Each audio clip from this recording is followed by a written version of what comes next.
किसान दिवस के दिन मोदी सरकार ने बड़ा फैसला लिया है। 25 अगस्त को मोदी सरकार 9 करोड़ किसानों के खाते में 18,000 करोड़ रुपए ट्रांसफर करेगी।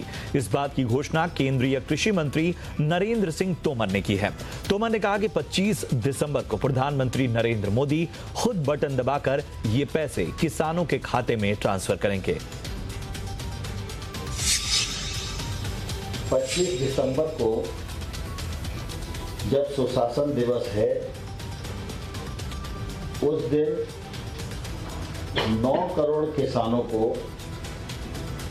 18,000 करोड़ रुपया एक बटन दबाकर 2 घंटे के भीतर 9 करोड़ किसानों को उनके अकाउंट में ट्रांसफर किया जाएगा। इस कार्यक्रम में मुख्य अतिथि के रूप में माननीय प्रधानमंत्री नरेंद्र मोदी जी रहेंगे। 12 बजे ठीक यह कार्यक्रम प्रारंभ होगा। किसानों के आंदोलन का आज 28वां दिन रहा, लेकिन अब तक कोई बात नहीं बनी है। सरकार अपने इरादे पर अडिग है तो किसान तीनों नए कानून वापस लेने की मांग पर डटे हुए हैं। सरकार ने एक बार फिर बातचीत का प्रस्ताव भेजा, लेकिन किसान ने बातचीत का प्रस्ताव ठुकरा दिया है।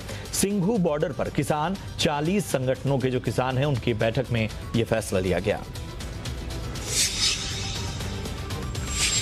ग्वालियर में नए कृषि कानून के तहत पहली बड़ी कार्रवाई की गई है, जहां किसानों के धान की कीमत नहीं चुकाने वाले कारोबारी का मकान नीलाम कर दिया गया।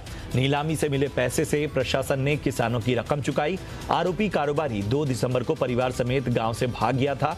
7 दिसंबर को किसानों ने एफआईआर दर्ज कराई। इसके बाद कलेक्टर के आदेश पर एसडीएम ने बोर्ड का गठन किया।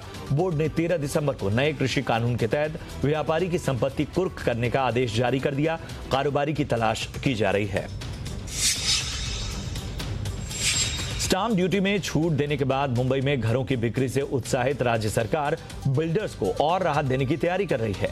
मुंबई में बिल्डर्स पर लगाए जाने वाले प्रीमियम चार्जेस में भारी कटौती हो सकती है। इससे न सिर्फ रियल एस्टेट सेक्टर को राहत मिलेगी, बल्कि घर भी सस्ते होंगे। सूत्रों की माने तो प्रीमियम अथवा सेस में 50% तक कटौती की तैयारी है। इसके साथ ही प्रीमियम को किश्तों में जमा करवाने की छूट भी दी जा सकती है।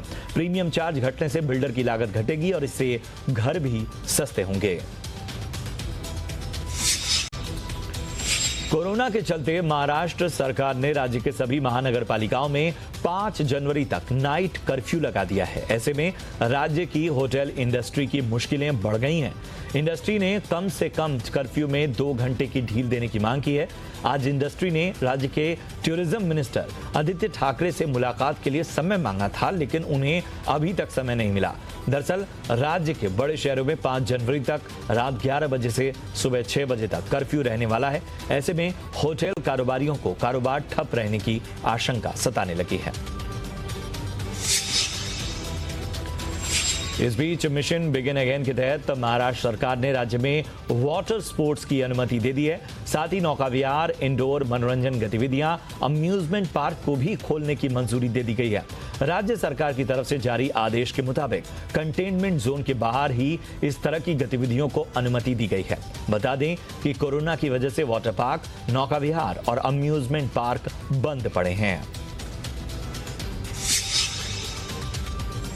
कोरोना वायरस का नया स्ट्रेन मिलने से दहशत है। दुनिया के कई देशों में हड़कंप मचा हुआ है। इसे लेकर भारत भी सतर्क हो गया है। महाराष्ट्र के बाद अब कर्नाटक में भी नाइट कर्फ्यू लगाने की घोषणा की गई है। कर्फ्यू आज से 2 जनवरी तक लागू रहेगा। ये नाइट कर्फ्यू रात 10 बजे से सुबह 6 बजे तक रहेगा। कोरोना का नया स्ट्रेन मिलने के बाद कर्नाटक सरकार ने ब्रिटेन, डेनमार्क और नीदरलैंड से आने वाले यात्रियों को 14 दिन के लिए क्वारंटाइन अनिवार्य कर दिया है। कोरोना वैक्सीन पर जल्दी ही अच्छी खबर आ सकती है। सूत्रों के हवाले से खबर है कि भारत में बन रही वैक्सीन को अगले हफ्ते इमरजेंसी मंजूरी मिल सकती है। भारत सरकार कोविशील्ड वैक्सीन के इमरजेंसी इस्तेमाल की मंजूरी अगले सप्ताह तक दे सकती है। सीरम इंस्टीट्यूट ने इस मामले में सरकार को और डेटा मुहैया करा दिया है, जिसकी मांग की गई थी। बता दें कि भारत में सीरम इंस्टीट्यूट ही कोविशील्ड वैक्सीन बना रहा है। देश में कोरोना की रफ्तार थोड़ी धीमी जरूर हुई है। बीते 24 घंटे में 23,950 नए केस सामने आए। करीब 27,000 लोग वायरस से रिकवर हुए। देश में कोरोना के एक्टिव केस 2,89,000 हैं। फिलहाल पूरे देश में कोरोना से 1 करोड़ से ज्यादा लोग संक्रमित हो चुके हैं, जिसमें से 97 लाख से ज्यादा मरीज ठीक हुए हैं। वायरस से अब तक 1,46,000 लोगों की जान जा चुकी है और बीते 24 घंटे में कोरोना से 333 लोगों की मौत हुई है। आईसीएमआर के मुताबिक अब तक करीब 16.5 करोड़ लोगों की टेस्टिंग हो चुकी है। ब्रिटेन में पाए गए कोरोना वायरस के नए स्ट्रेन को लेकर देश में भी एहतियात बढ़ती जा रही है।